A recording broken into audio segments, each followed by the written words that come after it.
Buenas tardes. Como director del Instituto Cervantes quiero darles la bienvenida a este acto que para nosotros es especialmente importante. Bienvenidos, bienvenidas a las personas presentes y a las que nos siguen a través de las redes.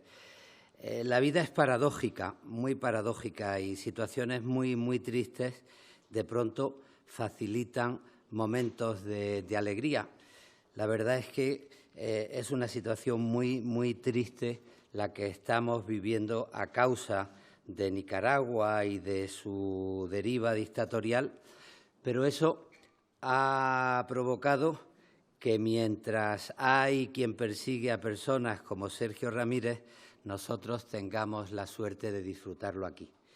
Y desde hace un tiempo la colaboración del Instituto Cervantes con Sergio pues hace posibles momentos de mucha alegría para esta institución, y uno de esos momentos es este encuentro en torno a Mario Vargas Llosa que hemos organizado gracias a su ayuda, a la ayuda de Centroamérica Cuenta y de la Cátedra Mario Vargas Llosa. Y además con el título de su última publicación, El fuego de la imaginación, donde ha reunido la editorial Alfaguara algunos de sus ensayos, de sus estudios, de sus colaboraciones como crítico literario y como lector. Mario Vargas Llosa está en su casa, desde luego, primero porque es uno de los grandes autores de la lengua por la que trabaja el Instituto Cervantes. Desde La ciudad y los perros hasta Tiempos recios, creo que su obra ha marcado los momentos más significativos de nuestra literatura, donde historia y vida, acontecimientos y sentimientos personales se han enlazado para contarnos desde la conciencia y la inteligencia la realidad del mundo que habitamos.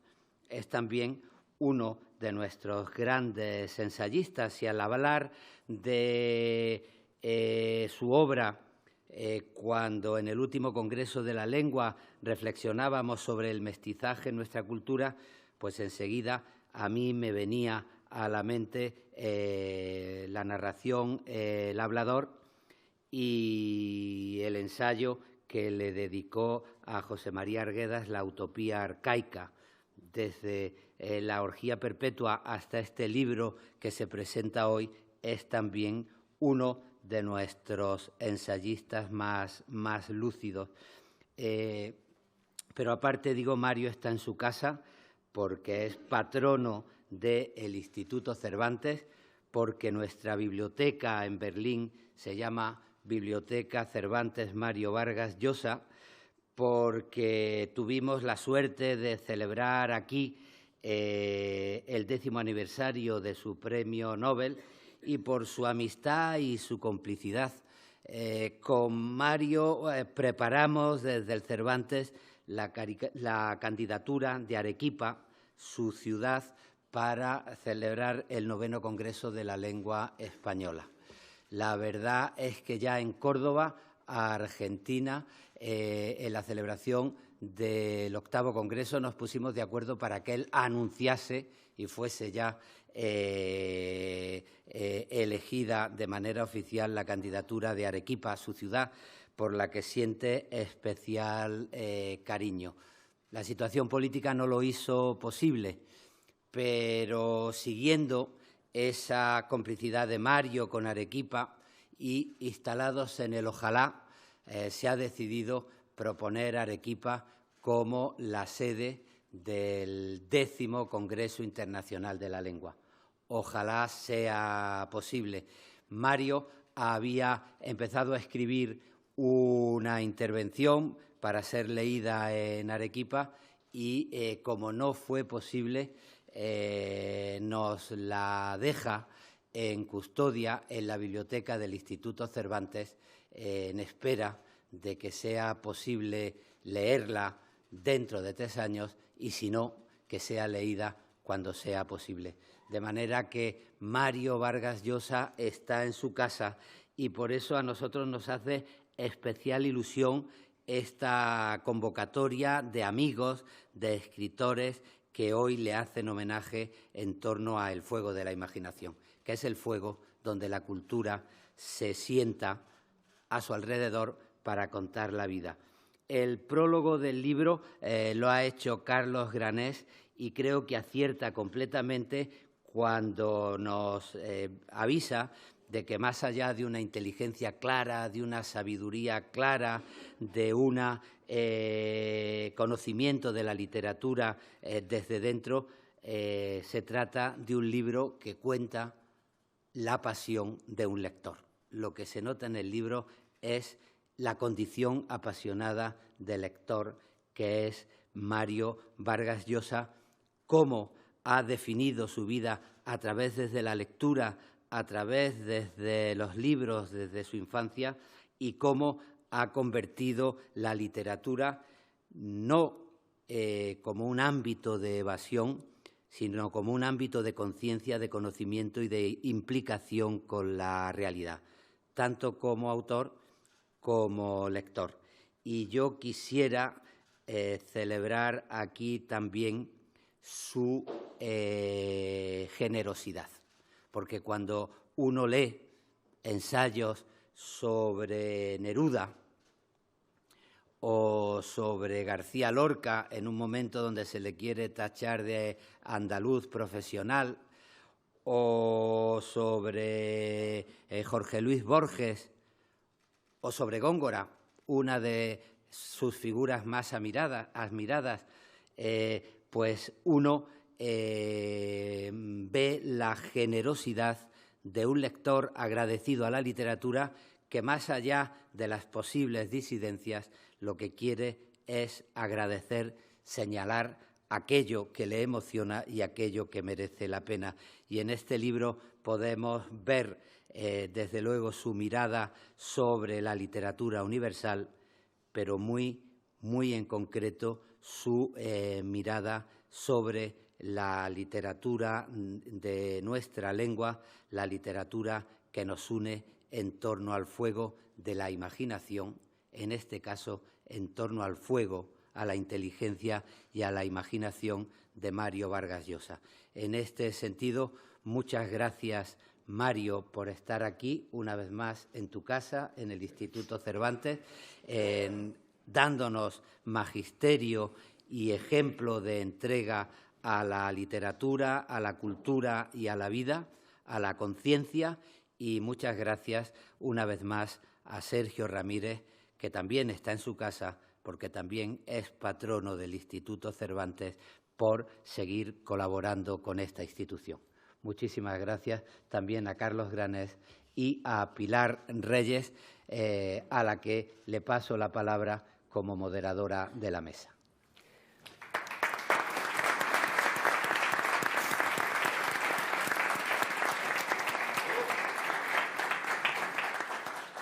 Muchísimas gracias, Luis. Gracias a todos por estar aquí.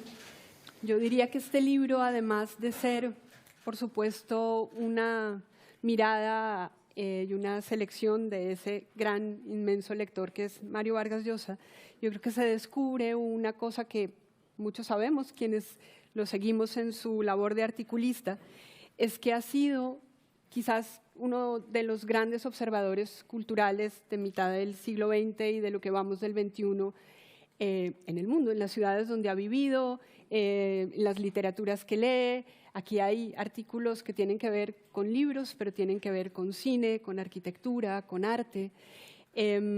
Así que de algún modo es ver, de algún modo, digamos, ideas que han ido permeando su literatura,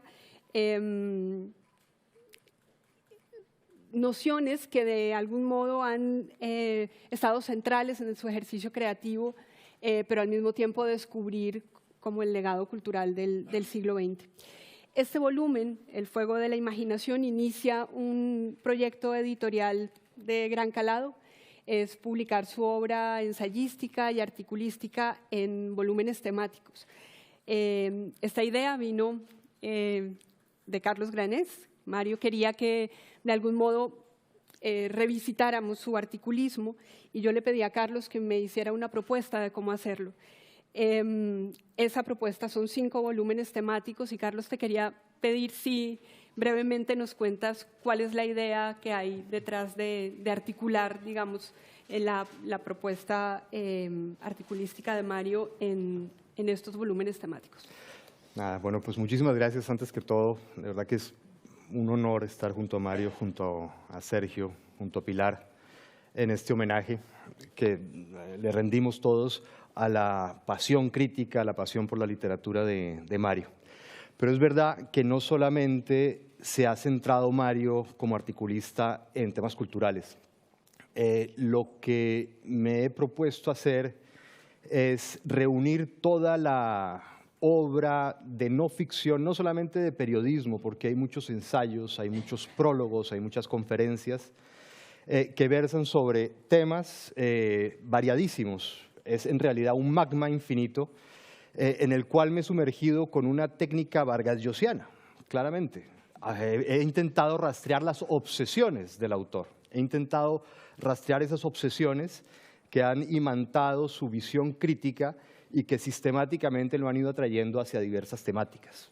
Una de ellas, evidente, es la cultura, es la literatura europea, la literatura latinoamericana, la literatura en general de todo el mundo, también el arte, el cine, las series de televisión. Es decir, alguien que ha estado realmente empapado de la cultura de su tiempo y que la ha vivido con mucho gozo, con mucho placer y con una mirada crítica muy atinada.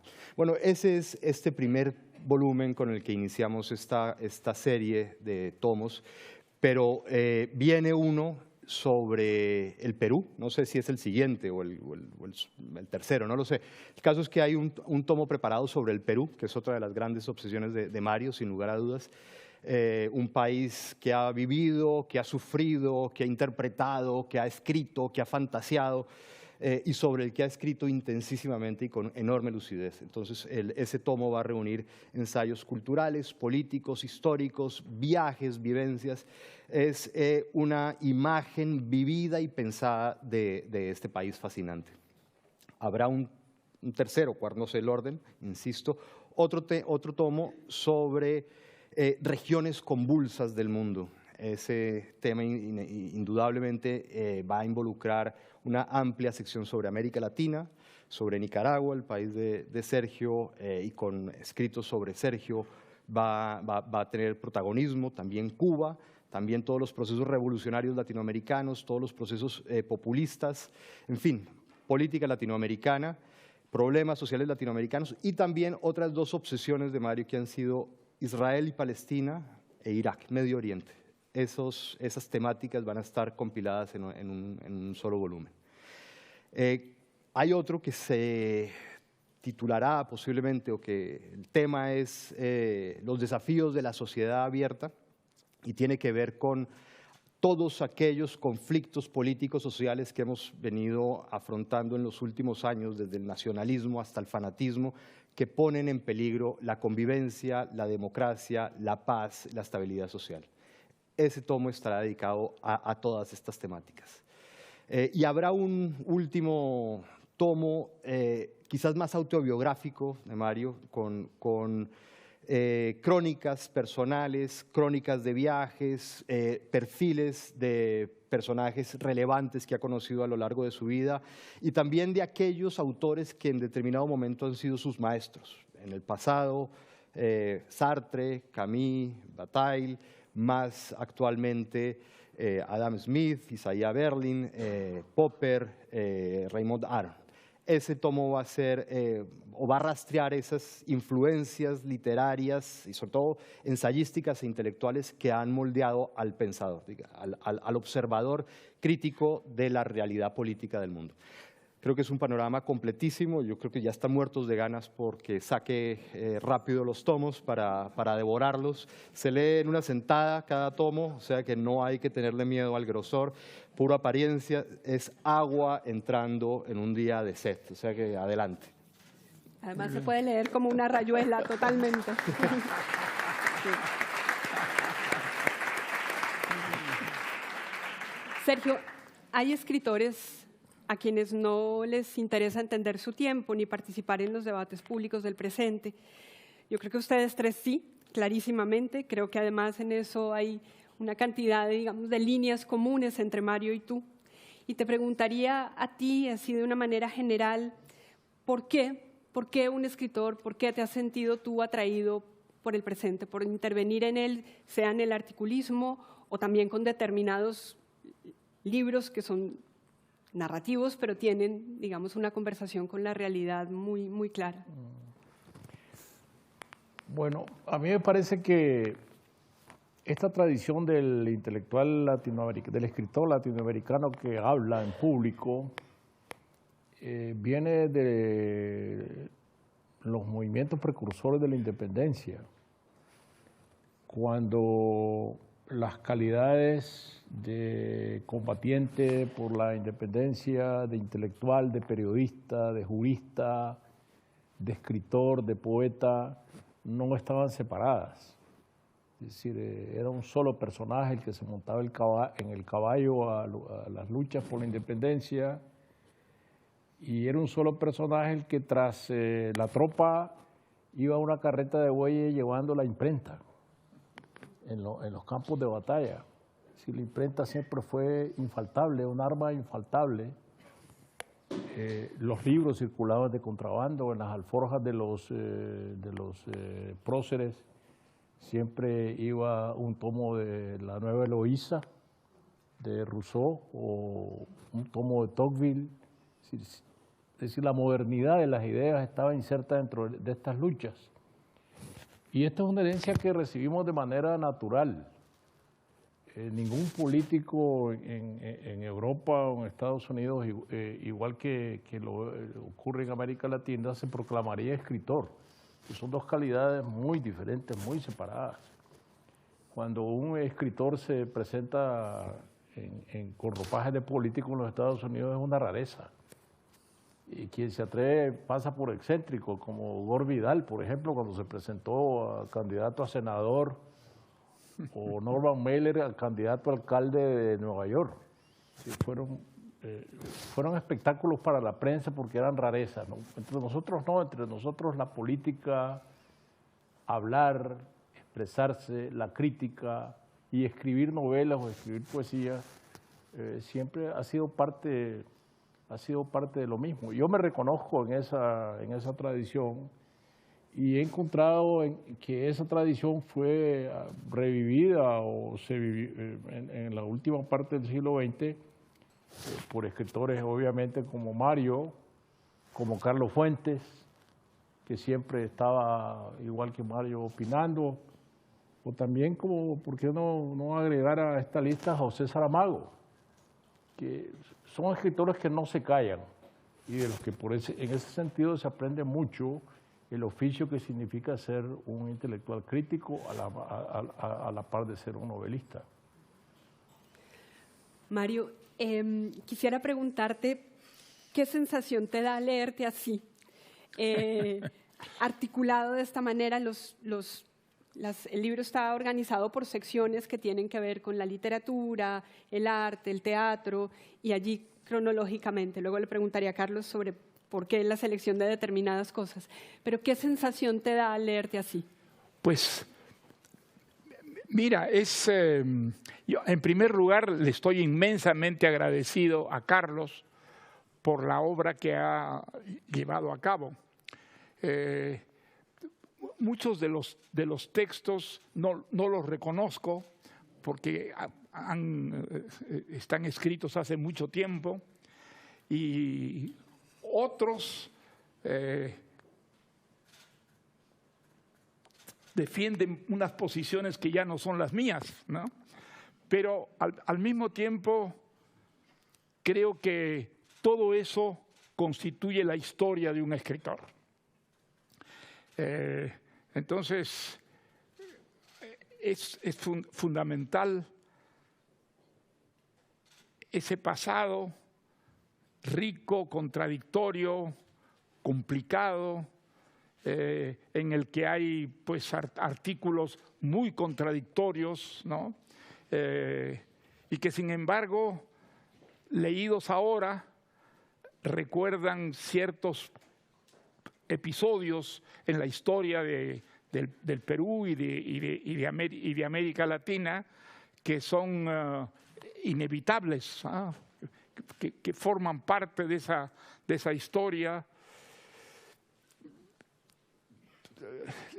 Yo no tenía idea que había escrito tantas cosas sobre las películas, sobre los pintores, sobre los novelistas latinoamericanos, y ha sido una verdadera sorpresa el trabajo extraordinario que ha hecho Carlos, seleccionando los textos más importantes y dejando al margen muchos textos que eran insignificantes. Ahora, creo que, digamos, esa historia es la historia de América Latina en los últimos años. Yo comencé a escribir muy joven, en el momento que entré a un periódico, estaba todavía en el colegio, y creo que pues muestran una gran curiosidad, en primer lugar, sobre la literatura presente, que no llegaba directamente al Perú, y sobre lo que ocurría en Chile, en Colombia, en Ecuador, en Argentina, en México, por supuesto, que eran los principales autores de ejemplares que leíamos en el Perú. Yo creo que el trabajo de Carlos ha sido un trabajo muy minucioso. Cómo ha podido, digamos, organizar de esa manera esos libros que parecen escritos a continuación, ¿no? uno de otros, y me ha impresionado muchísimo, ¿sabes? Sí. Gesualdo Bufalino tiene una frase, de pronto la estoy parafraseando, pero no la estoy falseando. Él dice: yo no leo a mis contemporáneos, los vigilo. Tú has hecho, creo, todo lo contrario. Has hecho un ejercicio crítico de lectura, de investigación, con muchos nombres, tanto los libros que ha citado Luis, como aquí hay artículos, bueno, no voy a hacer la lista, pero es infinita, desde la poesía de gente como José Emilio Pacheco, Lezama Lima, Carlos Fuentes, Cortázar, Roa Bastos, Asturias, por supuesto García Márquez, Onetti, bueno, la lista es infinita. Quisiera preguntarte, ¿uno aprende de sus contemporáneos? ¿Los puede leer en esa clave? Pues ¿sí? Yo creo que sí. Yo no hubiera, digamos, escrito sobre esos libros sin haberme profundizado en América Latina. Creo que el 80% de esos textos tienen que ver con América Latina, y era muy difícil en el Perú de esa época, en el Perú que estaba muy aislado. Nosotros no sabíamos en el Perú qué cosas se escribía en Ecuador, en Chile. Realmente teníamos algunos indicios de lo que pasaba en los países vecinos, pero el grueso de las lecturas eran norteamericanos, eran italianos, eran alemanes o ingleses, en fin. Y yo, leyendo ese libro, veo que combatía esa realidad, procurando leer más a los latinoamericanos. Entonces, hay pintores latinoamericanos, coleccionistas latinoamericanos, autores de películas, por ejemplo, latinoamericanas, o también textos políticos que tenían que ver con México, con Argentina, con Chile. Era un esfuerzo para llenar un vacío que era muy grande en esa época. Ahora lo es mucho menos. Ahora hay un comercio bastante interesante, activo entre los países latinoamericanos, pero en esa época, hablo pues de hace 40 o 50 años, no había prácticamente nada, y las pocas librerías que había en Lima no mostraban generalmente los libros latinoamericanos, sino los libros europeos o norteamericanos. De tal manera que ha sido una interesante sorpresa ver que aparece tanto América Latina ahí en esos artículos. Bueno, digamos, aparece América Latina, pero también los países europeos. En fin, es un trabajo que ha hecho Carlos y que mezcla de una manera muy profesional los trabajos que se escribían en Italia, en Estados Unidos o en Francia, y sin embargo muy contaminados por América Latina, ¿no? Sí, yo creo que aquí también, digamos, es abrir a la lengua española la perspectiva de literaturas como la anglosajona o como la francesa, que de aquí salió luego derivado un libro, un pequeño libro que tiene un título magnífico, se llama Un bárbaro en París, que también compiló Carlos. Lo hicimos a propósito de la incorporación de Mario en la Academia Francesa, y lo que uno se ha dado cuenta es que los autores franceses, por ejemplo, han estado en el centro de tu formación y de tu crecimiento lector desde los comienzos. Creo que de eso también da cuenta este volumen. Sergio, quisiera preguntarte algo que tiene que ver con… Ustedes empezaron a escribir en un momento en el que América Latina era protagonista mundial gracias a las revoluciones. Era un territorio, digamos, de atención internacional muy importante.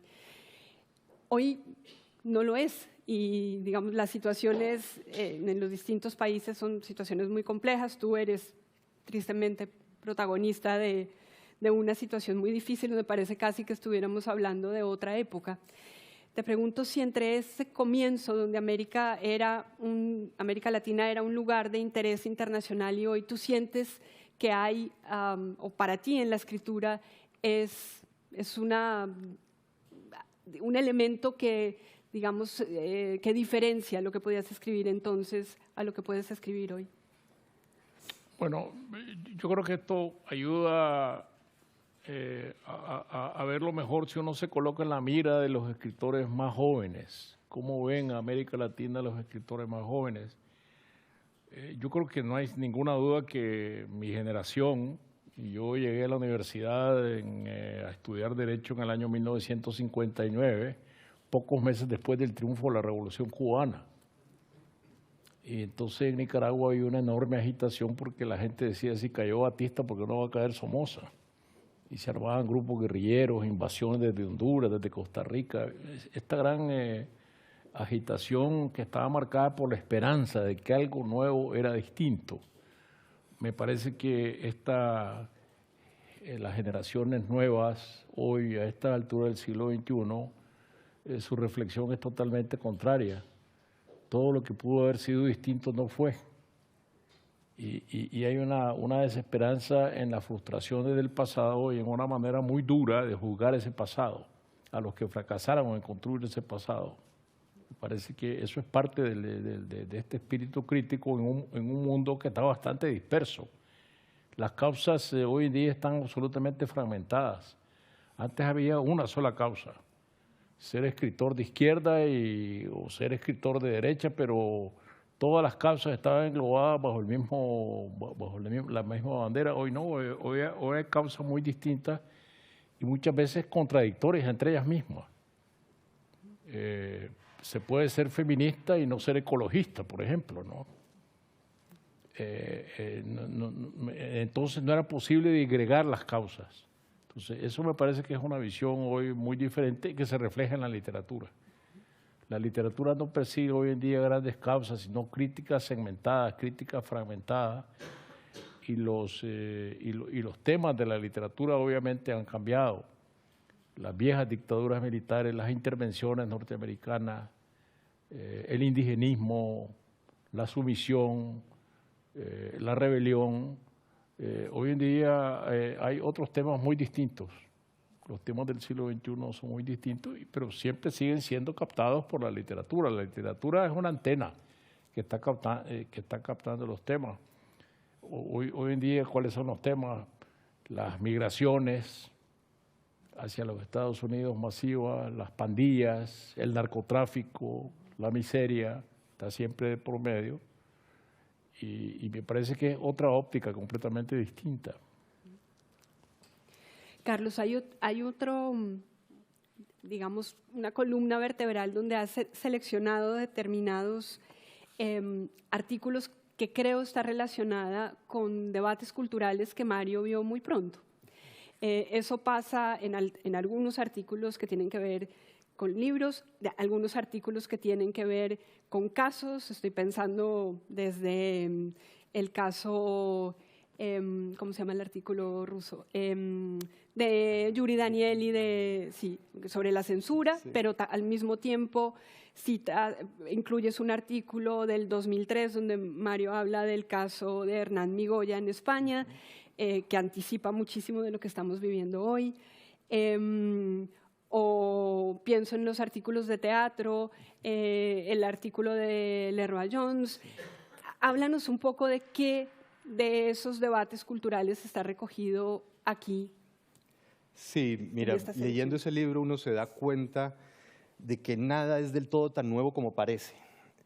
Digamos que llevamos muchos años dándole vueltas a los mismos problemas sin acabar de solucionarlos, y que por eso mismo de tanto en tanto resurgen y vuelven a aparecer con otro rostro, otro matiz, pero que en el fondo entrañan el mismo conflicto, los mismos dilemas.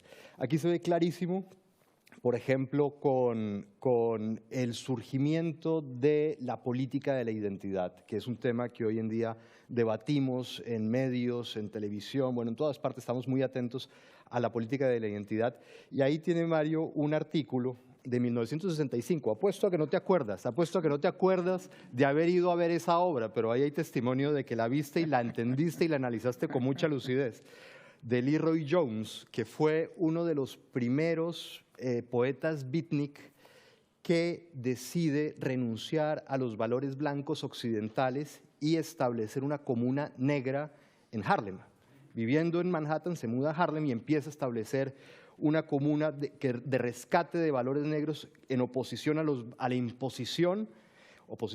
imposición blanca occidental en cuanto a estilos de vida, expectativas vitales y demás.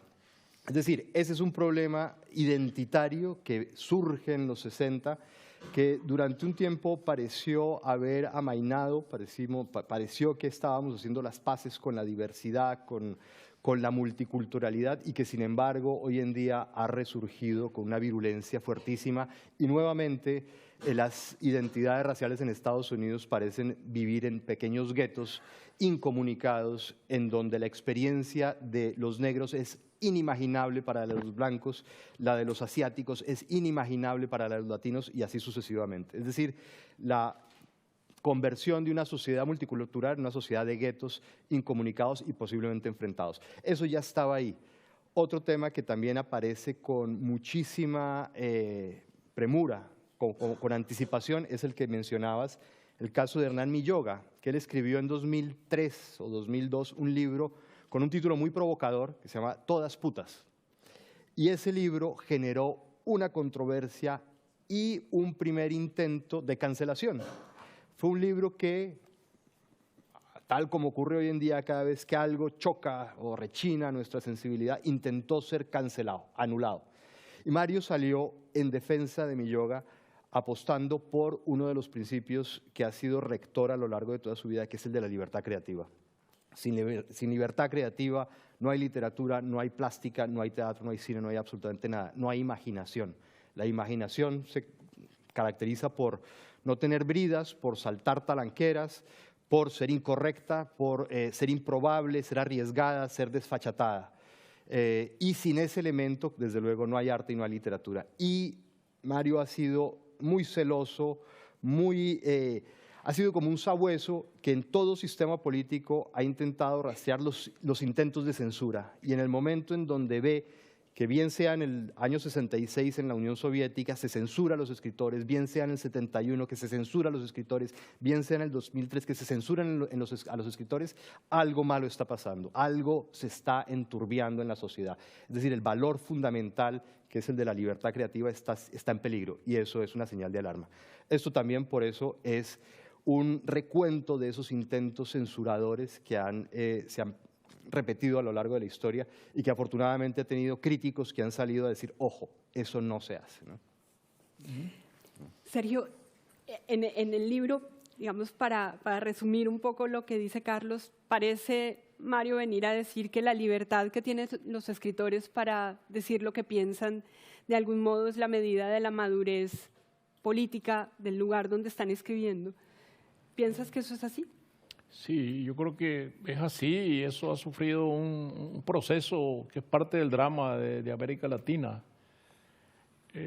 Me parece que parte del drama de América Latina ha sido desde el siglo XX que la libertad era buena para unos, pero no para todos, dependiendo de las banderas ideológicas. Y ese es uno de los grandes déficits intelectuales que nosotros tenemos hoy en día todavía. Todavía nosotros vemos a cierta izquierda que no reconoce a las dictaduras porque se identifican como dictaduras de izquierda. Hay gente que todavía defiende a Ortega desde la izquierda, a pesar de toda la violencia contra los derechos humanos, porque están parados por un paraguas ideológico. Y ese fue un gran debate a lo largo del siglo XX. Me parece que se necesitó mucha valentía para desde muy temprano condenar los crímenes del estalinismo o la censura del estalinismo, porque como el estalinismo estaba amparado por el mote del socialismo, entonces mucha gente se callaba o nos callábamos frente a los abusos que se cometían en nombre del socialismo, en nombre de la causa proletaria. Y ese me parece que es uno de los grandes saldos de la cultura en América Latina que todavía se está en vía de corregir. Mario, voy a volver entre los muchos nombres que hay aquí a preguntarte por un nombre propio, quizás el autor latinoamericano del que más has escrito y que es la antípoda del intelectual entendido como alguien que interviene en la actualidad de su tiempo. Estoy pensando en Borges. Has escrito muchísimo sobre él, has llegado a decir que si tuvieras que decir quién te parece o pudiera tener el apelativo de genial, ese sería Jorge Luis Borges. Te quisiera preguntar por qué, qué fue esa figura para ti, y dos, cómo fue entrevistar a Borges, porque lo hiciste varias veces, que recopilamos además en un tomo estupendo sobre él. Recuerdo muy bien la primera vez que oí hablar de Borges. Fue a Ana María Barrenechea, me parece una escritora argentina, profesora, que llegó al Perú y que inmediatamente se puso a hablar de Borges. Y ante, bueno, la sorpresa de los peruanos, buscamos libros de Borges, al que promovía Ana María Barrenechea, y desde luego nos deslumbró. Mi relación con Borges ha sido una relación conflictiva. En la época en que Ana María Barrenechea llegó al Perú, yo era miembro del Partido Comunista y estaba muy identificado con las ideas comunistas. Entonces, Borges representaba todo lo que el comunismo odiaba. Un señor que no creía en la realidad, no creía en la problemática social, que escribía inspirado en libros clásicos sobre mundos exóticos, que por supuesto era un escritor magnífico porque había creado un estilo propio, pero un estilo que era, digamos, difícil de adoptarlo, porque creo que es el caso de Borges, que quienes se acercan a Borges son devorados por ese estilo magnífico que él tiene, pero que es un estilo que no es hereditario, que no puede ser. O sea, Borges es un escritor que no tiene discípulos, porque los discípulos son inmediatamente tragados por Borges y no admite, digamos, seguidores. Y los seguidores generalmente terminan obnubilados, en fin. Al mismo tiempo, era imposible no leer a Borges por el deslumbramiento que significaban esos cuentos tan idénticos, tan perfectos, un mundo que era riquísimo, y entonces yo lo leía en la noche. Lo leía en la noche a escondidas, porque en el Partido Comunista pues era muy estricto, era un partido estalinista, y no se podía leer a Borges de ninguna manera, ¿no? Entonces yo leía a escondidas a Borges, y mi deslumbramiento, en cierta forma, estaba conectado con Sartre. Sartre, que era un autor que tenía una enorme influencia sobre mí mismo, en cierta forma neutralizaba la influencia de Borges. Y claro, era difícil encontrar escritores que fueran más disímiles que Borges y Sartre. Sartre le interesaba la política y Borges despreciaba profundamente la política. El estilo de Sartre pues era muy efectivo, pero no un estilo nada cuidado, ¿no? En cambio, Borges cuidaba los adjetivos, la gran originalidad de Borges estaba en los adjetivos. Y entonces, entre estas dos figuras transcurrió mi infancia, diríamos, como escritor, leyendo a Borges en las noches, oponiéndome a lo que representaba Borges de una manera muy categórica, y accediendo siempre a las tesis de Sartre, cuya complicada, digamos, evolución yo trataba de seguir. Se peleaba con los comunistas, aparecía como socialista, y era muy difícil seguirlo a Sartre, pero bueno, yo le tenía una enorme admiración y más o menos procuraba seguirlo, ¿no? Ahora, ¿qué pasaba en América Latina? En América Latina había un problema, y creo que en esos ensayos, en esos artículos, aparece muy descrito. Había el indigenismo. El indigenismo a nosotros nos afectaba muchísimo, porque los escritores indigenistas generalmente consideraban que el indigenismo los liberaba de preocupaciones formales. Y entonces no buscaban un estilo, eran estilos chabacanos, estilos fáciles, con una excepción en el caso del Perú, que era el de José María Arguedas, ¿no? José María Arguedas había escrito una novela preciosa sobre sus experiencias del colegio, y esa obra había sido muy cuidada, pero después José María Arguedas, por la presión enorme que se ejercía sobre él, en cierta forma transformó enteramente una visión lírica de la sierra que él tenía, y escribió novelas políticas que generalmente pues, son bastante malas, ¿no? Ahora, ¿qué pasaba con un escritor latinoamericano en esa época? Yo hablo de los escritores peruanos. En el Perú no había casas de impresores, no había editoriales. Había muy pocas librerías, de tal manera que había que salir, había que irse del Perú si uno quería ser escritor.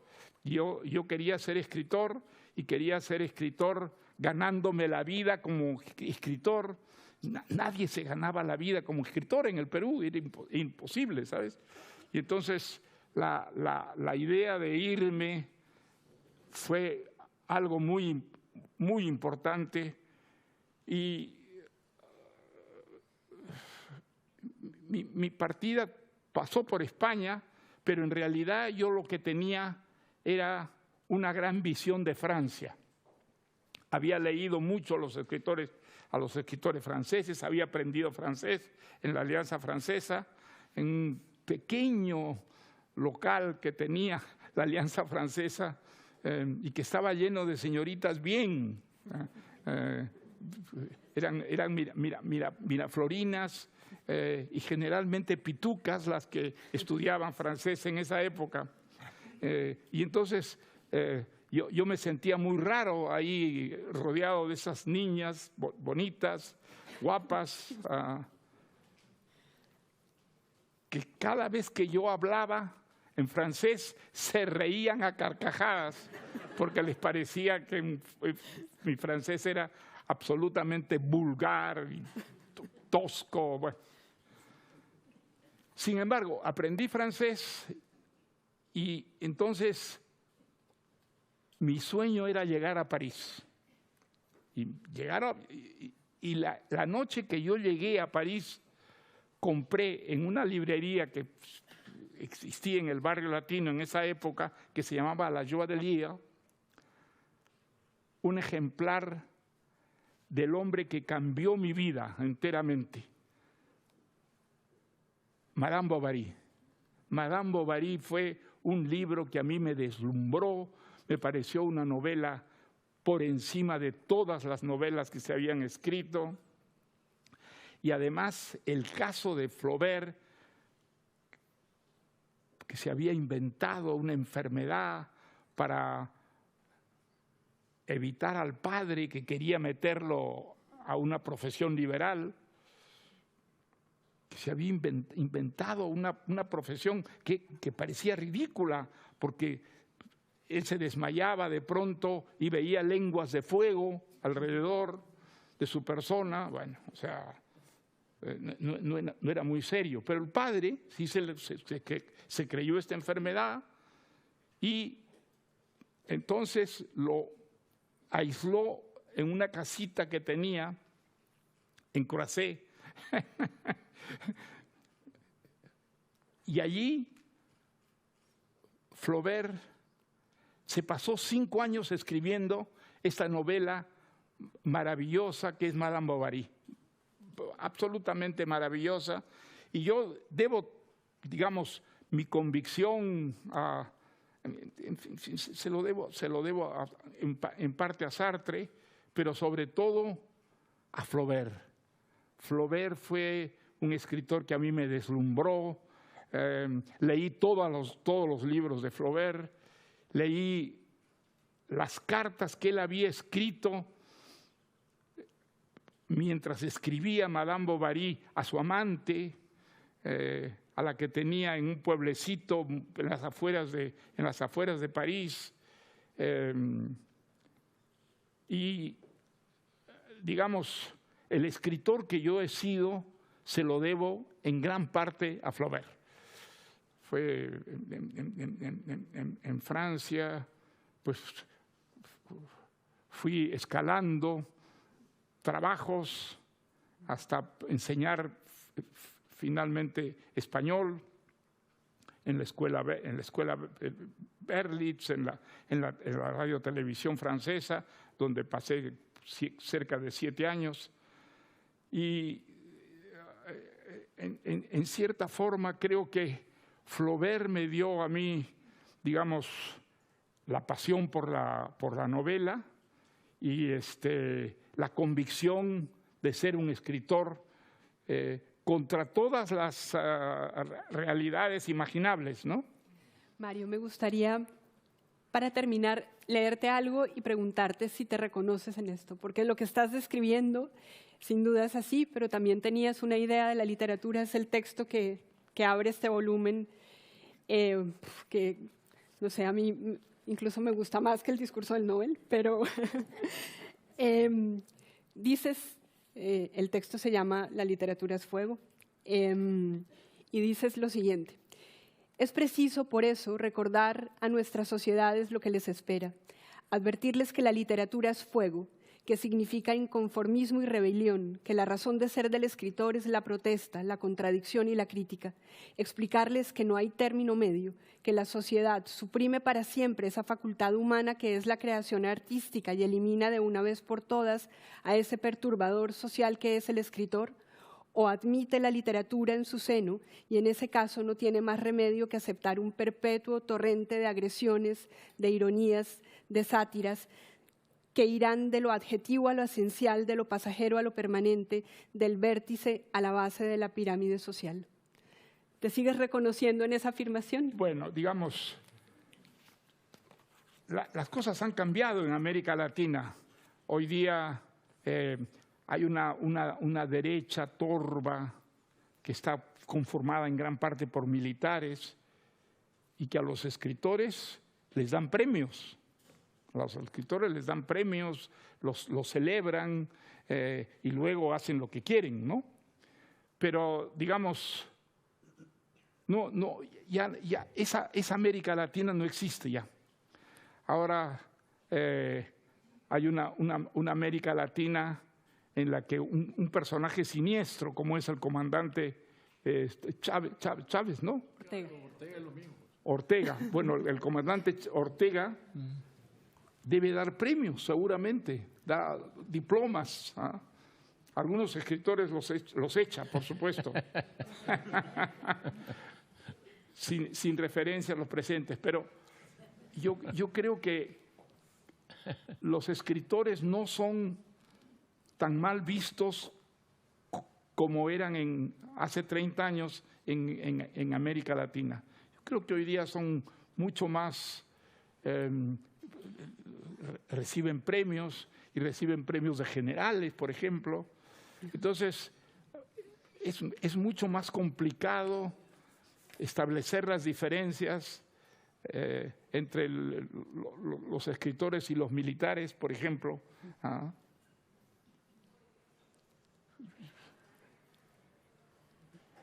Esa es mi impresión, que los escritores no deben llevar, digamos, una actitud tan negativa como la que aparece en ese artículo, porque, digamos, hoy día se mezclan las cosas y lo importante es tener firmes las posiciones dentro de esa mezcolanza, ¿no? Pues muchísimas gracias, celebramos enormemente este volumen y ahora damos paso a la siguiente mesa. una mesa sobre la creación literaria, la cocina del escritor, que aquí también hay muchísimo de eso, y hay algo que tiene que ver con los contemporáneos, que voy a hacer un anticipo, pero en el mes de junio vamos a publicar un libro que creo que es la pieza que le faltaba a lo que se ha escrito sobre el boom. Esta es una propuesta que viene por un par de profesores peruanos, además, en universidades americanas que han rastreado todas las cartas que se cruzaron Mario Vargas Llosa, Julio Cortázar, Gabriel García Márquez y Carlos Fuentes. Y el libro es formidable porque fueron contemporáneos no solo que se leyeron con los libros terminados, sino que fueron compartiendo los procesos de escritura de los libros que estaban haciendo y que cambiaron para siempre la literatura en español. Así que aquí hay también, creo, elementos que dejan rastro de cuál fue la cocina del escritor que es Mario Vargas Llosa. Así que muchísimas gracias y le doy paso a Rosa Montero, Héctor Abalza Solince, Renato y Raúl.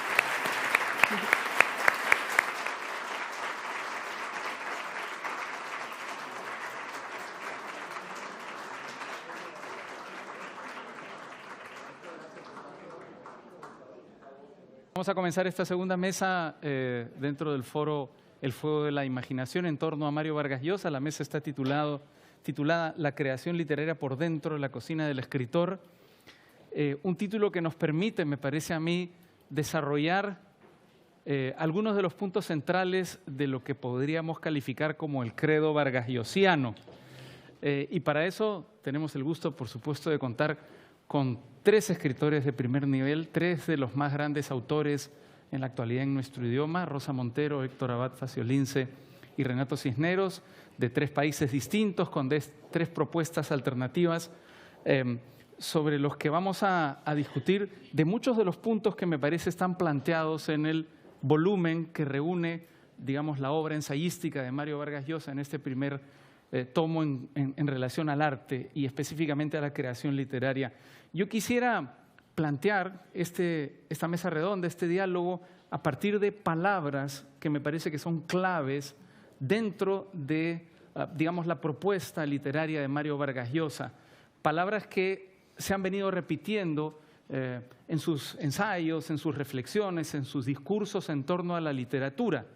Y quisiera que ustedes me digan qué piensan de estas palabras, cómo han aplicado estas palabras en sus propias obras, cómo las han aplicado en su quehacer como escritores.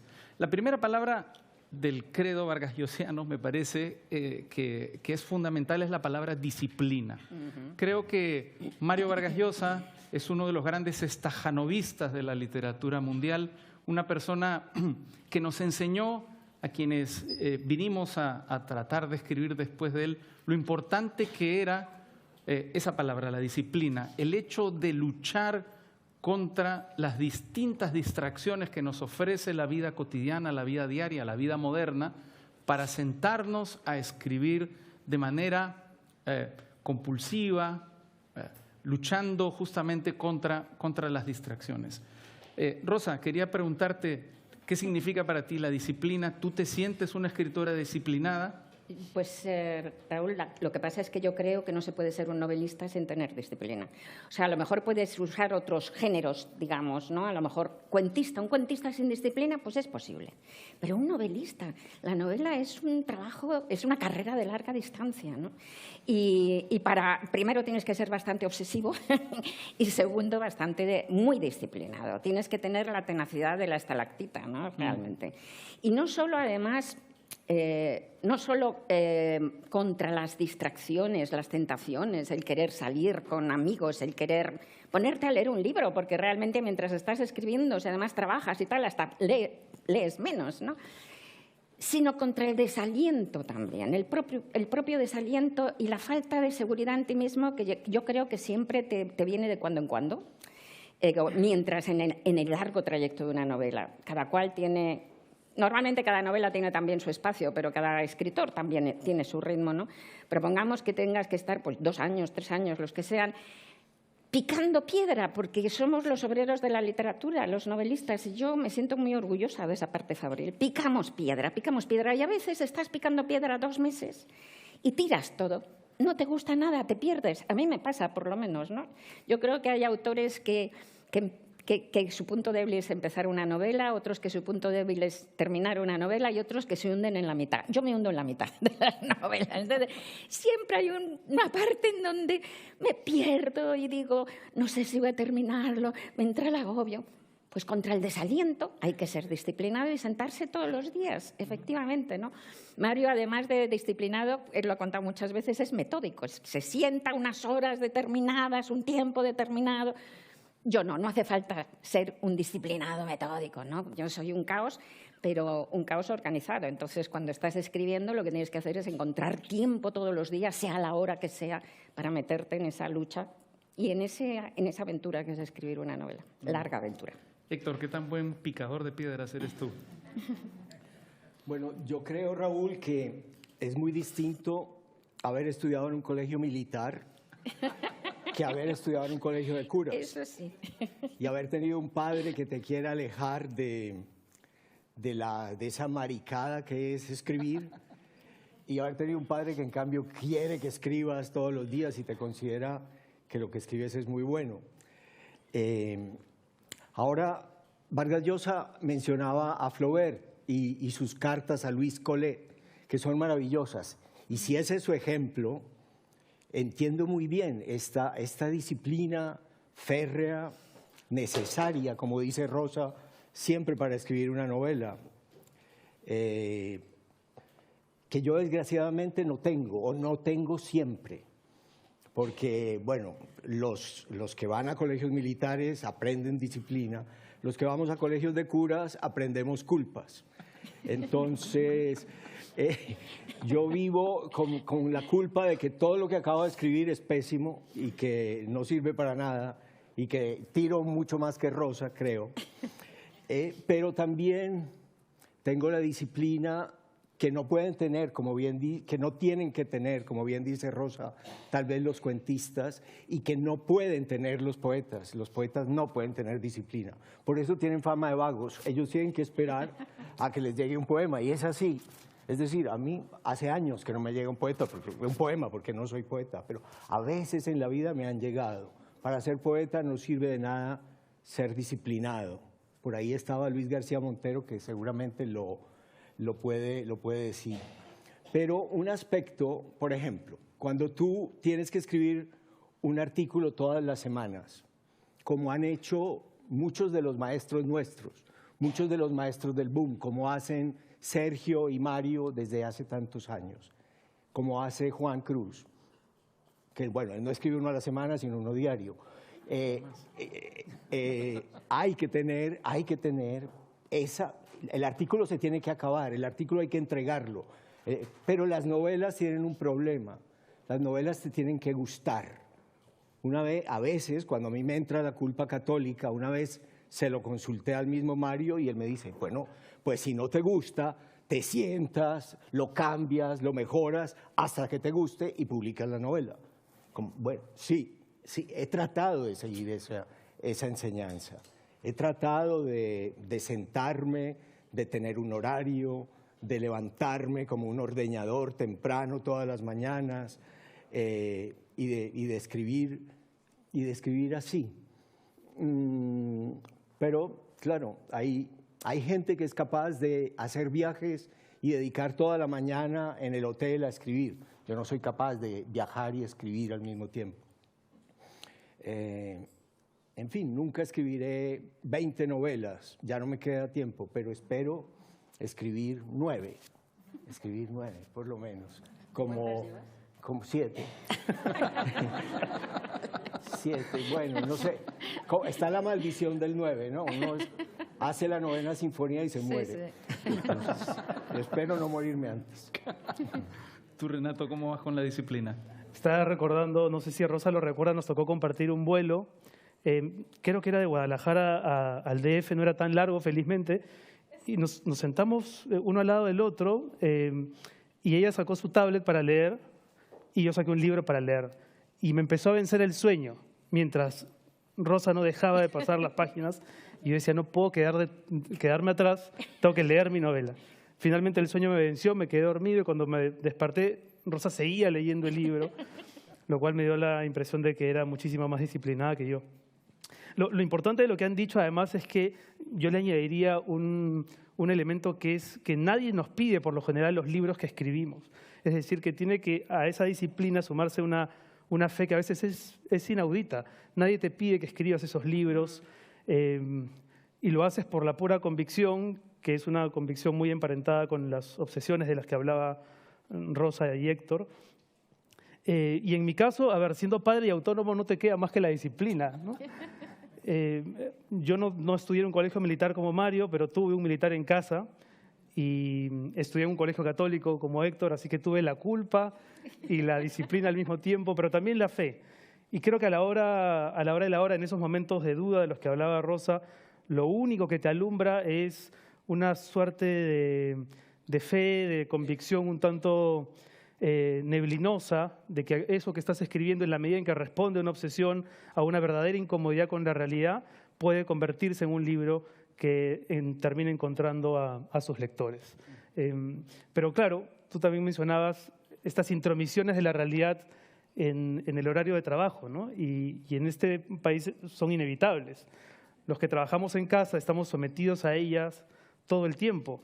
Se cree que los que trabajamos en casa vivimos en el reino de la pasividad y de la creatividad, cuando lo cierto es que uno tiene que sufrir, por ejemplo, ¿no?, los timbrazos de los distintos personajes que todos los días parecen alternarse para quitarte de la concentración.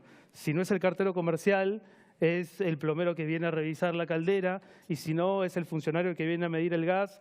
Y en mi caso, además, yo añadiría un personaje que es maravilloso, que es la amiga de una vecina del 6º piso, que ha perdido la audición desde hace un tiempo.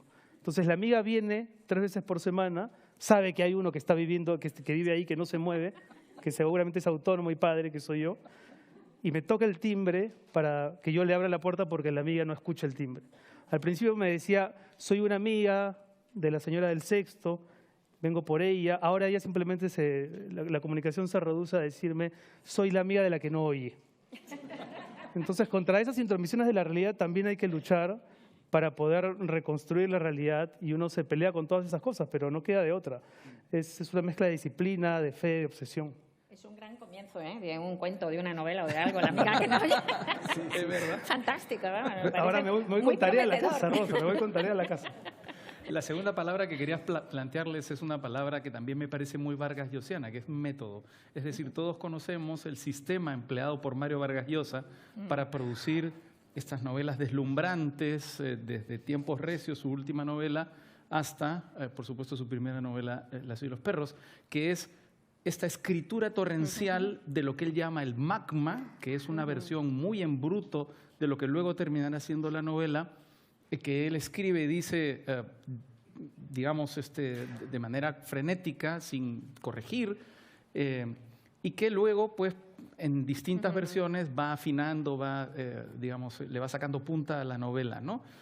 ¿Ustedes tienen un método similar en el momento en el que se sientan en su cocina literaria, Renato? Es curioso porque cuando hay una trampa que a veces algunos talleres o talleristas usufructúan, que es la de prometerle a los alumnos aprender a escribir un libro.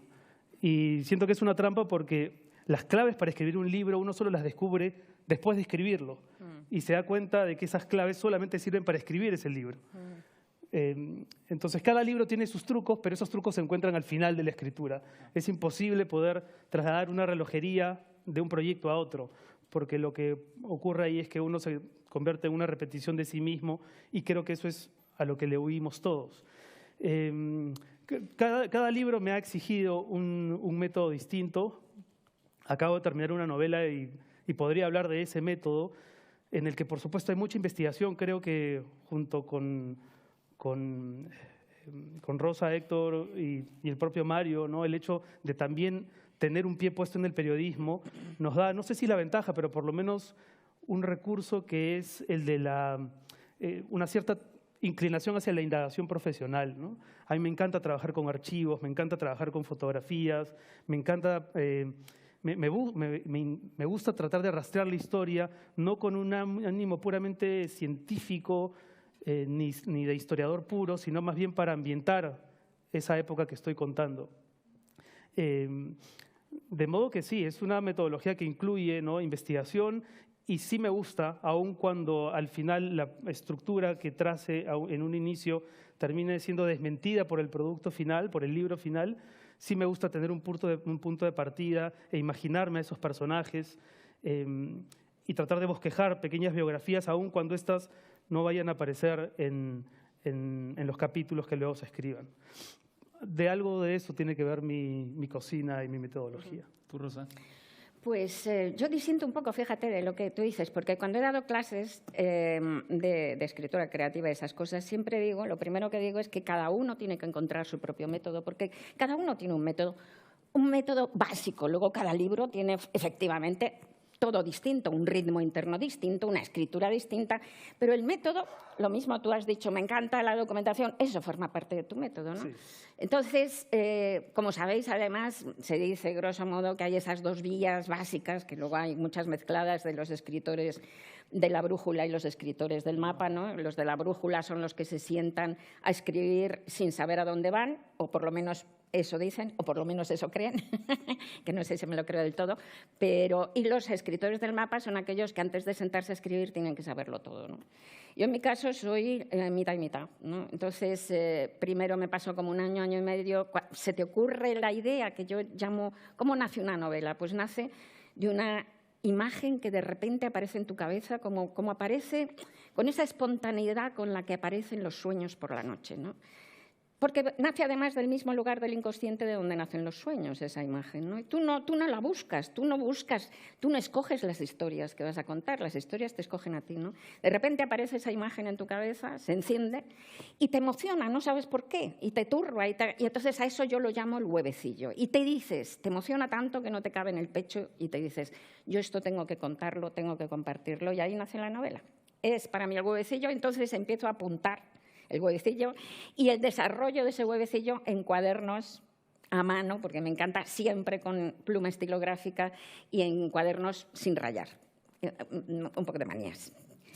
Y entonces me paso desarrollando esa historia y desarrollando los personajes y apuntando como un año y pico. Al final de ese año empiezo a hacer grandes planos, mapas, organigramas de la novela y empiezo a hacer composiciones además de diversas composiciones de capítulos, a lo mejor una decena o una docena de composiciones. Ahora pongo esto aquí, este capítulo aquí, ahora lo cambio y tal.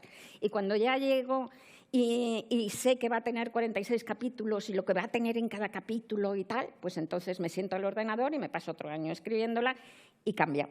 Sigue cambiando, afortunadamente, ¿no? Es un bicho vivo hasta el final y en vez de 46 capítulos tiene 58 y hay un personaje que se muere inopinadamente y que me destruye el plan de la novela. Y entonces, por eso digo que soy una mezcla. Y esa manera de afrontar la escritura, yo creo que es la manera de cada cual, ¿no? A mí siempre me encanta, me imagino, además, siempre me he imaginado a Mario Vargas Llosa, que es con Conversación en la Catedral, ¿no? Que es esa obra maestra de la arquitectura, ¿no?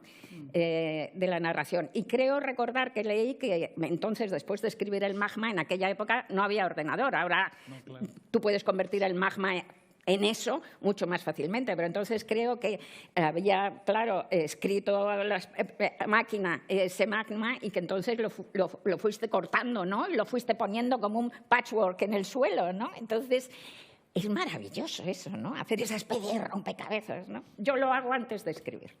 Lo hago con esos juegos de los capítulos y tal. Y cada cual tiene su camino, ¿no? ¿Cuál es tu camino, Héctor? Bueno, en este libro que estamos celebrando, en el del fuego de la imaginación, hay algo que dice Vargas Llosa que me parece muy interesante. Y dice que la novela auténtica no está al servicio de la realidad, sino que se sirve de la realidad. Digamos, un historiador o un periodista están al servicio de la realidad. El novelista, en cambio, se sirve de la realidad. Entonces yo, un poco como Rosa, pero no se me ocurre como un sueño, sino que voy viendo, mirando y encuentro en la realidad algo que me parece literario. La realidad puede ser a veces muy literaria. Rosa le acaba de decir a Renato, esa historia de la sorda de arriba, pues tiene algo literario, no sabemos si es un cuento o qué. Entonces, generalmente, cuando yo veo en la realidad algo que es literario, de lo que yo pienso que me puedo servir, escribo algo que puede ser como un poema. Yo también tengo siempre como Rosa un cuaderno. Siempre escribo a mano al principio. Escribo algo que es como un poema de eso que en la realidad me parece literario. Y luego dejo que trabaje el olvido, que en mí es prodigioso. Entonces olvido y olvido y olvido, pero si ese huevito, como dice Rosa, si ese huevito por algún motivo no se me va de la cabeza al cabo de los años, sigue ahí y digo, ese huevito no se muere. Es como si lo estuviera yo incubando adentro y no se muere el maldito huevito. Al cabo de mucho tiempo digo, pues este huevito tiene como una potencialidad. Y ahí empiezo. Y para empezar, lo que tengo que encontrar es la voz con que quiero contarlo. Y la voz es el tono de voz, la persona que lo va a narrar, y como una música de la frase, como una música que cada libro debe tener. Y si eso funciona, no siempre funciona, pues sigo. Si la culpa no me asalta, sigo. Y deformo ese recuerdo con el olvido, con un olvido casi tan completo como olvidar los sueños. Como cuando sabes que tuviste un sueño que si no lo apuntas rápido se te esfuma. Yo por eso apunto rápido la idea literaria, para tratar de que no se me esfume, y trato de perseguir esa voz y de serle fiel a esa voz hasta el final de la historia. Ese es el método que yo uso.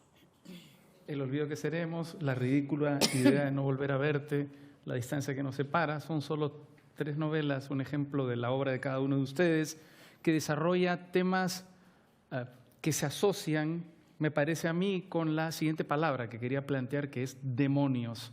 Vargas Llosa desarrolló la teoría de los demonios y me parece que estos 3 libros son ejemplos claros de literatura que proviene de demonios interiores.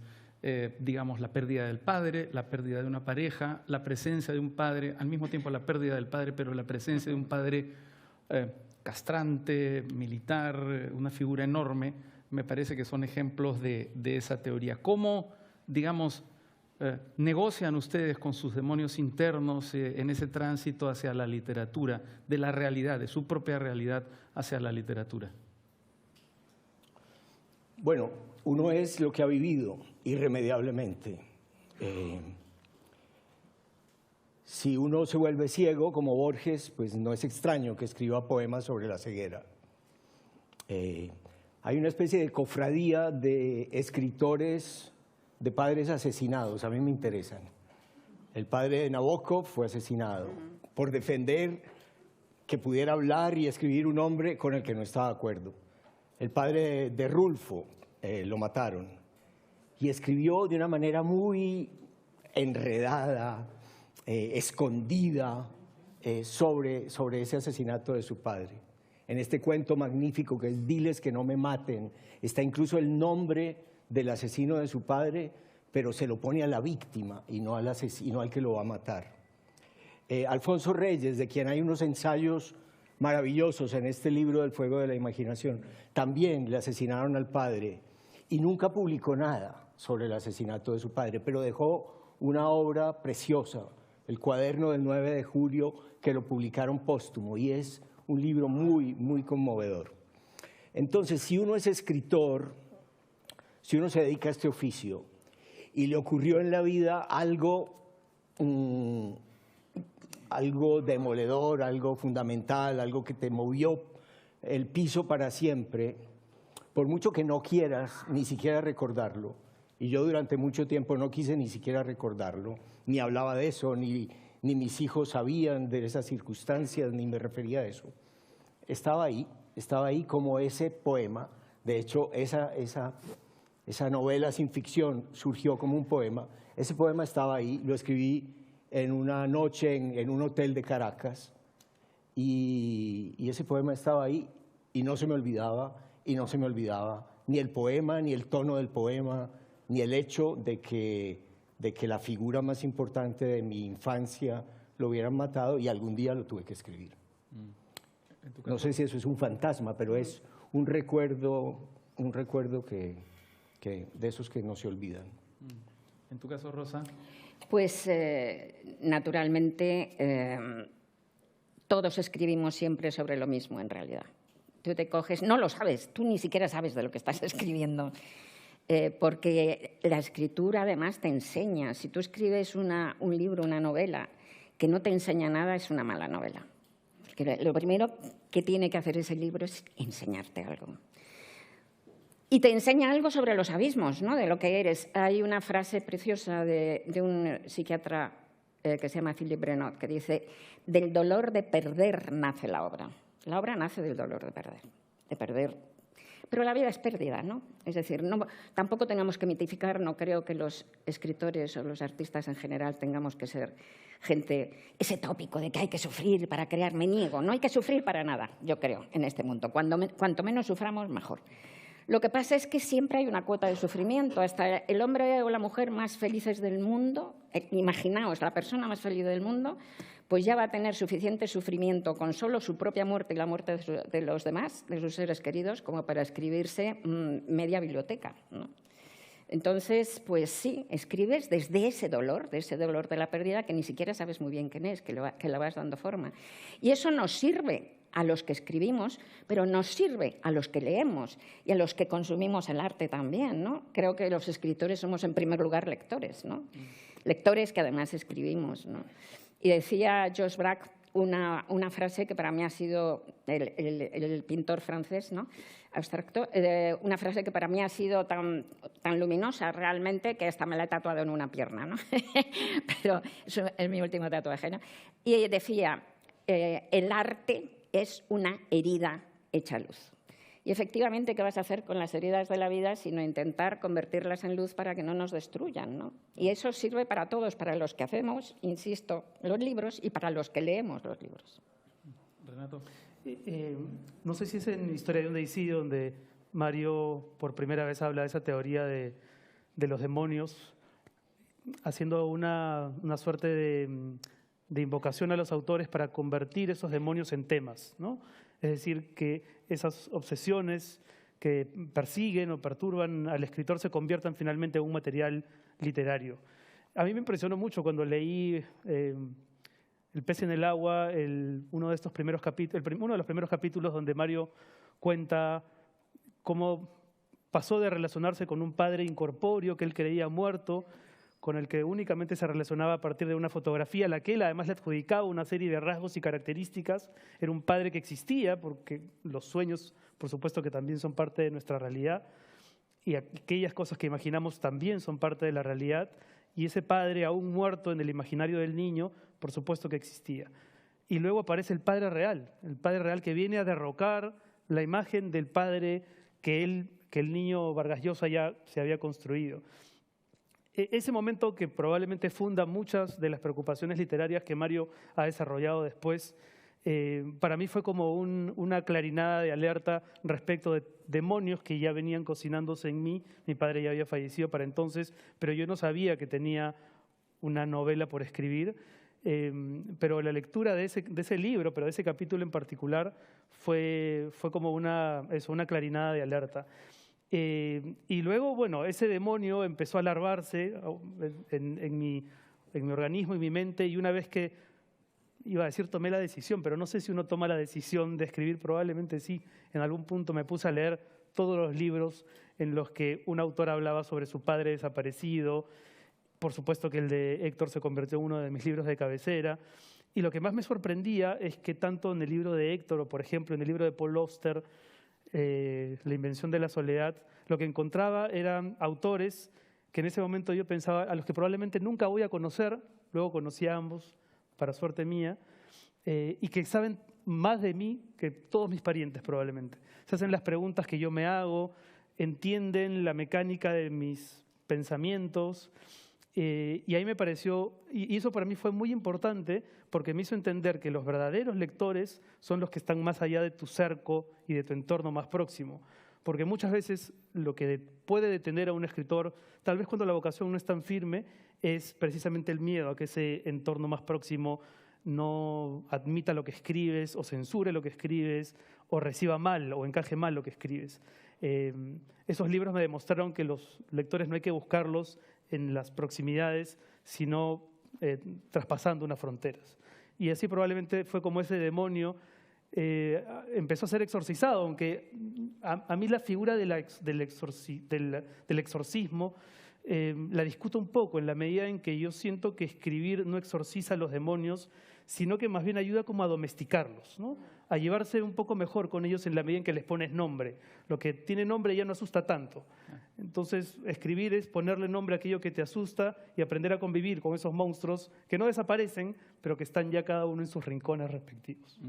Rosa, en la anterior mesa redonda Mario habló de Sartre y habló del compromiso, que es otra palabra fundamental en este decálogo vargasllosiano.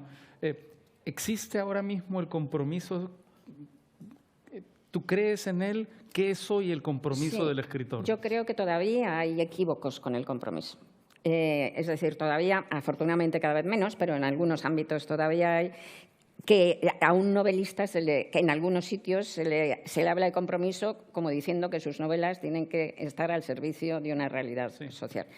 Yo creo que el sentido de escribir novela es la búsqueda del sentido de la existencia, y mi compromiso como escritora de novela está pura y únicamente centrado en eso. Y es más, creo que poner las novelas escupen el utilitarismo, creo que aborrecen el utilitarismo. Poner una novela a favor de yo qué sé, del animalismo, que yo soy superanimalista, del feminismo, que soy feminista, de todo lo que quieras, luchas que sean importantísimas para ti. Pero poner la novela al servicio de eso es una aberración y es una traición del compromiso del novelista, que es la búsqueda del sentido de la existencia. Escribir novela es un camino de conocimiento. Y tú no puedes empezar ese camino de conocimiento con las respuestas previas. Sí. Destruyes completamente el sentido del viaje, ¿no? Así que ahora hay otros géneros. Yo cultivo otros géneros. En periodismo puedes luchar por tus ideas en artículos, en tal, o escogiendo hacer determinados reportajes.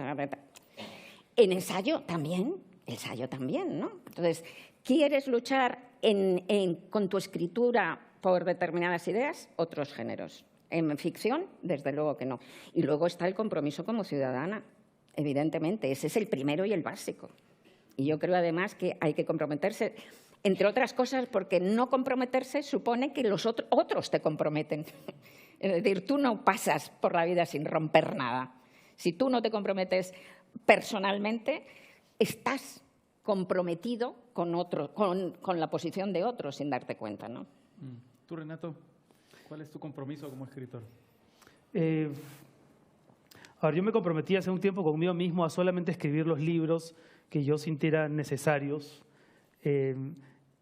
Pero escuchando antes a Mario y ahora a Rosa referirse a esa parte del compromiso social que los escritores tenían antes, quizá más o ejercían más activamente, también pensaba en lo afortunados que somos, creo, de tener columnas periodísticas donde podemos colocar aquellos puntos de vista relacionados con la política o con la sociedad que de alguna manera nos ahorran el riesgo de intentar colocarlos en las novelas, que como bien dice Rosa es un territorio vedado o que debería estar vedado para las ideas políticas.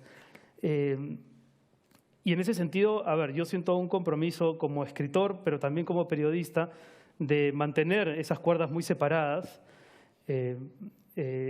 y además teniendo muy en claro que el columnista y el escritor, por más que parecen responder a voces complementarias, en realidad tienen nortes muy distintos. El columnista o el periodista que no piensa en el lector es un mal periodista. Y el escritor que piensa en el lector es un mal escritor. El escritor no debe pensar en los lectores, no debe pensar ni en su agente, ni en la crítica, debe pensar únicamente en su propio compromiso. El periodista, más bien en oposición, debe pensar en las necesidades de los lectores. Mantener esa escisión me parece que es parte también del compromiso que hoy siento como ciudadano, como migrante, ¿no? A pesar de que recibo muchas críticas en redes sociales por escribir sobre el Perú fuera del Perú, ¿no?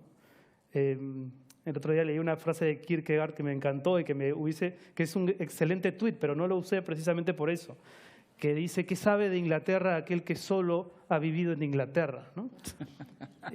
Y pensando además que la obra de Mario Vargas Llosa, de Julio Ramón Ribeiro, del propio Garcilaso, el grueso de esas obras sobre el Perú o que entrañan un espíritu sobre la peruanidad o una interpretación de la realidad peruana fueron escritas fuera del Perú.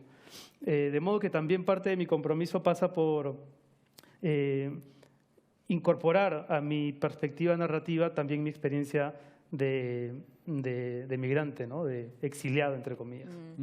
Estaba pensando mientras los escuchaba hablar en la figura de Mario, como lo ha descrito él mismo ahora, leyendo a escondidas a Borges por pudor, o tratando de escribir Pantaleón y las visitadoras en serio, es decir, respondiendo al compromiso del escritor como se entendía en ese momento. Para ti, Héctor, que también es una persona que, digamos, participa activamente con tus columnas en el debate público en Colombia, ¿qué es el compromiso del escritor? Bueno, volviendo a la frase de Vargas Llosa que citaba ahora, en un historiador o en un periodista hay un compromiso con la realidad. Si un dictador atrabiliario, violador además, espantoso y odioso, les quita la nacionalidad a una serie de personas absolutamente respetables, se apodera de la economía de un país, se convierte en la imagen del dictador que ayudó a derrocar, pues hay que escribir contra él. Si otro bárbaro invade un país que de repente empieza a existir para todos nosotros, como Ucrania, pues también hay que escribir sobre eso. Creo que si tenemos una tribuna donde publicar algo que pensamos y queremos defender algo, pues lo debemos hacer, en lo nacional y en lo internacional. Pero como decían muy bien ahora, tanto Rosa como Renato, poner la literatura al servicio de una ideología o de una idea siempre ha sido nefasto. Hasta Antonio Machado, que casi nunca escribió nada malo, escribió un mal poema cuando intentó demostrarlo. Picasso, que pintó siempre maravillosamente, pintó un cuadro de Stalin bastante malo, que ni siquiera les gustó a los rusos, aprendí ayer, a los soviéticos en este caso. Es como volver a la literatura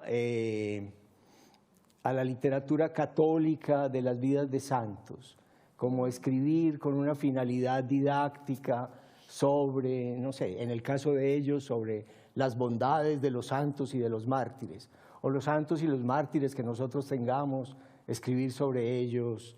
Generalmente se produce una literatura de muy mala calidad, porque es la realidad la que tiene que estar al servicio de la literatura y no al revés cuando escribes una novela o un poema o un cuento. Entonces, mi compromiso también depende del género. Si es en el ensayo breve del artículo, aunque no es mi pasión escribir de temas de actualidad política, lo hago cuando resulte irremediable. Y en las novelas trato de que no se me cuele nada ideológico, nada de lo que pienso, sino tengo que respetar al que no pienso, porque eso es fundamental en una novela. Vargas Llosa, si escribe, no en su periodo comunista, sino en su periodo liberal, sobre un personaje que es comunista, que es revolucionario, es leal a ese personaje. Tolstoy, que odiaba a las adúlteras, es leal a la mujer adúltera. Es un gran ejemplo que siempre pongo, sí. Sí, bueno. Era un misógino y, sin embargo, creó un personaje que era contrario a todas sus ideas, de hecho. Sí. Y en su última etapa dijo que la ficción era pecaminosa y que no se debía escribir ficciones, y no dejó de escribir ficciones. Sí. Pero hay otra cosa curiosa, de todas maneras, oyéndoos. La cosa esa del compromiso también del intelectual, ¿no? Entonces, por supuesto, que como ciudadano tienes que comprometerte. Pero estoy recordando una frase de Julio Llamazares, el escritor, ¿no?, que es muy graciosa, que hablaba de los intelectuales de guardia. Porque te preguntan, de repente, esa persona, te preguntan de todo, te preguntan de las centrales nucleares, te preguntan yo qué sé, de la contaminación de los océanos, te preguntan de Afganistán, te preguntan de Ucrania y de Putin. No puedes saber de todo. Terminamos diciendo muchas tonterías, digo yo. Durante la pandemia era una pregunta recurrente, ¿no? Sí, ¿Cómo interpretan los escritores la pandemia? Hay que tener cuidado también con eso, de no convertirte en un intelectual de guardia, como decía Julio. Me quedan dos palabras. Una palabra que es fundamental y que ha sido mencionada también en el diálogo anterior es la palabra técnica. Vargas Llosa descubre la técnica con una serie de autores que son sus referentes. Creo que dos de los más importantes fueron Flaubert, que ha sido mencionado, con la invisibilidad del narrador, el mot juste, la palabra justa, y Faulkner, ¿no? Que es digamos, este despliegue de técnicas que yo creo que él hereda de Joyce, pero perfecciona, ¿no? La técnica para ti, ¿qué tan importante es, Rosa? Hombre, es esencial, es absolutamente esencial. De hecho, bueno, yo he aprendido muchísima técnica con Mario, que es un maestro absoluto, ¿no? En la artesanía es un maestro absoluto. Y esa es la cuestión, que a escribir se aprende y que es una artesanía.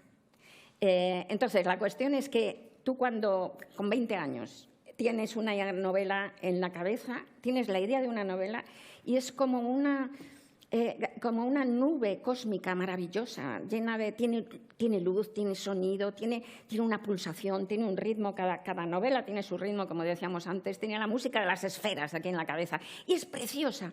Ahora, lo terrible y lo tremendo y lo difícil es pasar eso tan bonito de aquí a lo real. Y ahí está la técnica. Y esa es la que vas aprendiendo. Y al principio te sale fatal. Es como el carpintero que al principio, ¿verdad?, hace las patas torneadas así de un sofá y le salen una birria, cada una distinta y tal. Pero 40 años después pues le sale redonditas, suavecitas, bien ilustradas, bien limadas. Pues vas aprendiendo, ¿no? Y lo notas, es decir, notas la potencia de esa técnica que te permite acercarte cada vez más a ese magma que tienes flotando dentro de la cabeza. Esencial aprender el oficio, sí. Héctor. Yo creo que la técnica de un escritor no difiere tanto de la de un pianista o un tenista. Hay que hacerlo siempre, todos los días. Y uno aprende realmente, desde la técnica más elemental. Lo primero que yo aprendí a hacer antes de escribir cualquier libro es hacer un buen mecanógrafo. Yo escribo con los 10 dedos y sin mirar el teclado. Yo escribo como una secretaria, de verdad, rapidísimo. No sé si escribo bien, pero rápido sí. Puedo escribir una página muy, muy rápido. Otra técnica es tu lengua, que la aprendes leyendo mucho. No leyendo traducciones y traducciones y traducciones. Leyendo a los poetas de tu lengua y a los autores de tu lengua. Y a los que te quieres parecer. Y después también a los traducidos o aprendes idiomas. Traduces para aprender cómo escribió este libro, qué sé yo, Leonardo Sciascia, o cómo lo escribió Calvino, y aprendes de ellos al traducirlos. Sí, para mí, pero así, si un tenista tiene que practicar muchas horas al día, o un nadador tiene que entrenar 3 veces al día, yo creo, no a un poeta, porque ya, repito, el poeta no tiene ni disciplina, ni nada, ellos esperan una iluminación de las alturas. Pero escribir artículos todas las semanas te da una soltura, te da no sé, te conecta los dedos con el cerebro de un modo que es importante. Si vas a dudar cómo se escribe, a ver, si es con H o con B corta, todo el tiempo y tienes que consultar cada palabra en el diccionario porque no sabes ni cómo se escribe en castellano, pues es muy complicado concentrarse. Si no dominas la herramienta más elemental, la lingüística. Estoy muy de acuerdo, pero al mismo tiempo colocaría un matiz, porque siento que a diferencia de otros oficios donde efectivamente la práctica hace que el ejecutante no adquiera una expertise, ¿no? Un jardinero, un plomero, un carpintero, a mí por lo menos me pasa que conforme pasan los años, no estoy tan seguro de si escribo mejor. Tal vez lo que ocurre sea que elevas también la vara de tus ambiciones, ¿no? O eres más consciente de tus limitaciones e intentas disimularlas o camuflarlas. O tal vez sea que también uno se vuelve más lector, ¿no? Y a medida que lees más te das cuenta de cuánto ignoras, ¿no? De lo mucho que te falta. Entonces tengo esa contradicción. Estoy de acuerdo en que con los años uno adquiere una soltura y una práctica, pero también las nuevas lecturas y la propia confrontación con la propia obra hace que uno a veces caiga en ciertas inseguridades que parecen como de practicante. Uno pierde algo de descaro, se vuelve más cauto. Mario Lebrero siempre decía que uno es 3 personas respecto de la obra. El ciudadano que vive las cosas de las cuales va a escribir, el yo, ¿no? Después está el otro yo, que es el que escribe, y está el super yo, que es el que corrige, ¿no? Para mí, ese super yo es tal vez la encarnación que más me cuesta, porque no dejo de escribir los libros hasta que el editor me dice, entrégalo de una vez, ¿no? No sé si te pasa, si les pasa. El super yo ese es lo que yo llamo el enemigo interior y lo tienes muy revolucionado. Sí. ¿eh? Tienes que meterle tralla al enemigo interior que te puede silenciar, en serio. Estoy yendo con doble tarea, Rosa, Sí. escribir el cuento de la sorda y anular a mi super yo. Exacto. El super yo es muy malo, te quiere mal, te lo aseguro. A ti y a mí y a todos. Quería terminar la mesa con una palabra que me parece también que es muy importante, que es la palabra referentes, ¿no? Vargas Llosa ha escrito mucho sobre muchos autores latinoamericanos, pero están estos autores de cabecera que lo han acompañado durante toda su carrera: Víctor Hugo, Dumas, Faulkner, Tolstoy, Flaubert, sin duda. Y quisiera plantearles esta palabra con un pequeño matiz, que metiéramos el apellido Vargas Llosa en la palabra referentes. Rosa. Hombre, claro. ¿Cómo que metíamos? Es que para mí... ¿Qué significa como referente Vargas Llosa? Bueno, brutal, lo he contado muchas veces, es que es brutal por edad, además, que no es la... Bueno, la tuya un poco más cerca, pero... pero aún así. En mi generación, en España, leíamos muy poco a los autores, era el franquismo, las dictaduras largas, entre otras cosas, rompen mucho el tejido, desgarran el tejido cultural de un país. Y hace que los lectores no crean a los periódicos, por ejemplo, evidentemente. En la dictadura de Franco, España era el país que menos periódicos leía de toda Europa, junto con Turquía. Como es lógico, ¿cómo se iban a leer periódicos en la dictadura? Pero eso se extendía también a los escritores, ¿no? Entonces, no se leía casi, salvo excepciones, a escritores, muy pocos escritores españoles, y de repente, cuando yo tenía 17, 18 años, apareció el boom. O llegó a mí, habían aparecido algunas cosas ya antes y tal, y de repente yo leí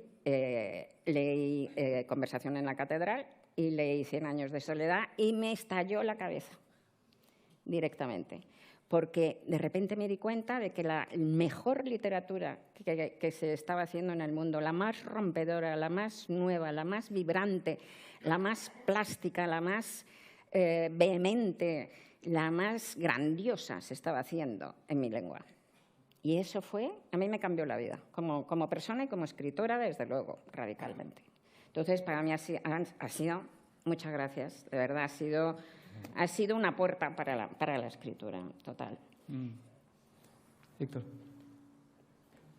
Hay una cosa que también está en este libro que es muy interesante, y es que Vargas Llosa no solamente escribe sobre los muertos y grandes, que eso es relativamente fácil y que los escritores lo hacen cuando leen. Él,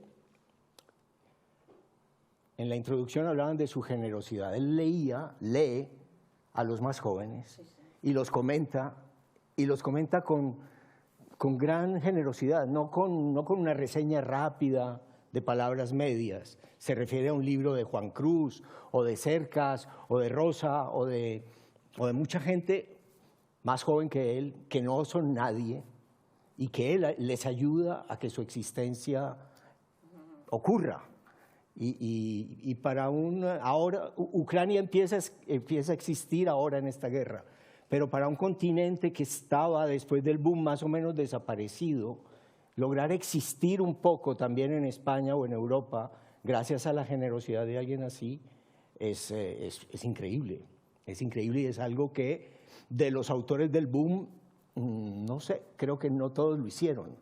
No todos lo hicieron con esa gran generosidad y con esa curiosidad intelectual de leer a los jóvenes de España, a los jóvenes de toda Latinoamérica. Eso es muy bonito y es muy raro. Entonces, de eso también deberíamos aprender nosotros, de que nuestros referentes puedan ser también los que vienen detrás, los que están escribiendo y los que debemos leer con la misma curiosidad con que Mario nos leyó a nosotros. Y por supuesto, claro, el boom los escritores que de repente se convirtieron en referencias literarias internacionales fundamentales, que eran los que influían sobre los ingleses, sobre los egipcios, sobre los franceses, sobre los griegos, sobre los españoles, nos dio a nosotros como cierta seguridad de que también en esos lugares donde la novela empezó tarde, donde fue prohibida durante siglos, también se podían escribir grandes historias. Podíamos escribir de nuestra propia casa, de nuestra propia aldea, sin ninguna vergüenza, porque ellos habían abierto un camino, Entonces, decir que uno es peruano o colombiano o nicaragüense, pues no es algo que despierta ya necesariamente en términos literarios como un desdén automático,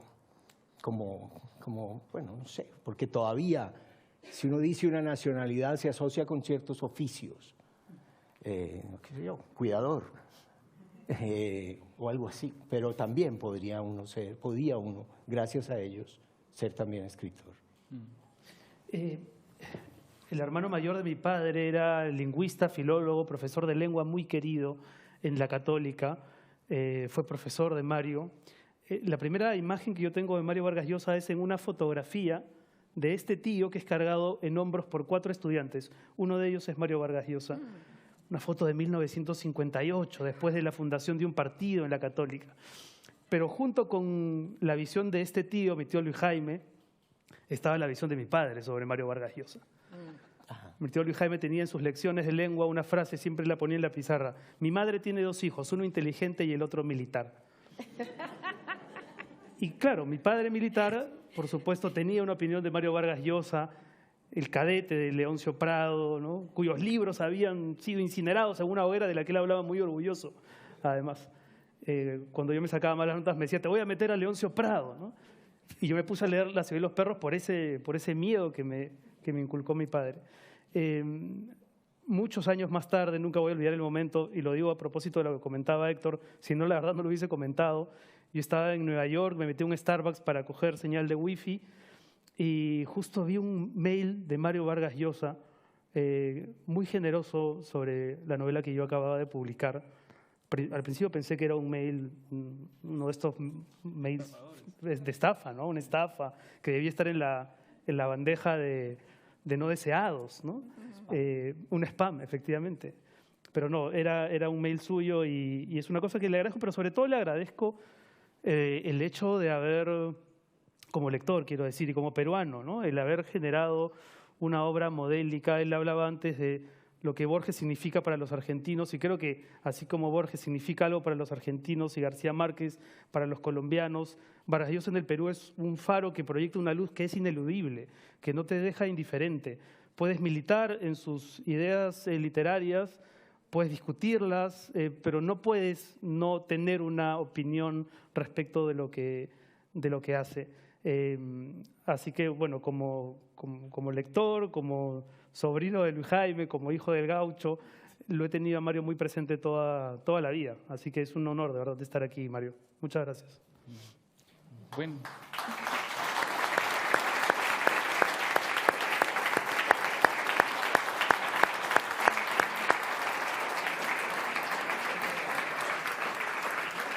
Muy bien, desde la Cátedra Vargas Llosa quisiera agradecer a Centroamérica Cuenta, a Sergio Ramírez, a Carlos Granés y por supuesto también al Instituto Cervantes por la organización de estas jornadas magníficas y a este estupendo panel. Espero que lo hayan disfrutado tanto como yo, Rosa, Héctor, Renato, muchísimas gracias y a ustedes por su paciencia. Gracias, Raúl. Has estado estupendo.